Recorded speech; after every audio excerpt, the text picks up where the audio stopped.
As millions of fans, parents, coaches, and athletes are starting to get back in the swing of team sports and training, I wanted to shed some light on some current statistics and information regarding sports injuries, and then follow up with some guidance on how to keep your athletes safe and healthy on the field. So let's begin with some of the most alarming statistics in sports medicine right now. Now, these statistics are going to target baseball and softball specifically. 20% of children 8 to 12 and 45% of children 13 to 14 experience arm pain at some point during a baseball or softball season.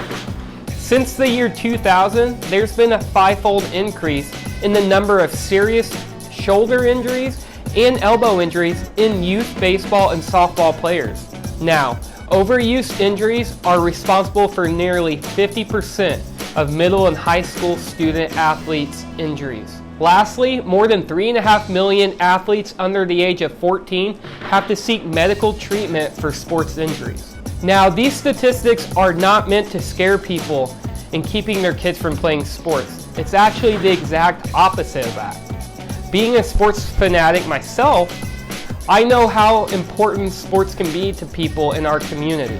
These statistics are all based around overuse injuries. Now, the good news about this is overuse can be prevented.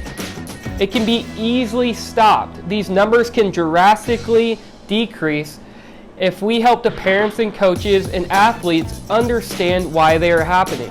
In today's world, year-round specialization in one sport is very common. Even though it is nearly impossible to guarantee an injury-free season, I'm going to share some ways that you can drastically decrease an athlete's chance of suffering a sports injury. Number 1, pitch counts. This is especially important in youth programs as growing bones and joints are very susceptible to injury. Those repetitive high-velocity movements through the shoulder, the elbow, and the wrist can set them up for future injury. Now, we all want to see these athletes be able to play sports as long as they want into their life. So having a pitch count is going to help reduce the risk of them suffering a traumatic sports injury that may keep them from pitching or playing the sport in general later in life. Number 2, recovery. Now, not only do we have to focus on a pitch count, but we also have to give them the proper time to recover. We need the tissues, the bones, and the joints to have time to de-stress and unload from all of these high-velocity movements. Number 3, cross-training. Training the body in different ways throughout the season is going to allow the overused parts of the body to recover properly. Number 4, proper management of an injury if it does occur. Going to a provider who specializes in sports injuries and is also a movement specialist is going to set up the athlete for proper recovery and optimal health. Number 5, nutrition. Supply the body with proper energy sources that will result in optimal performance out on the field and training. And number 6, sleep.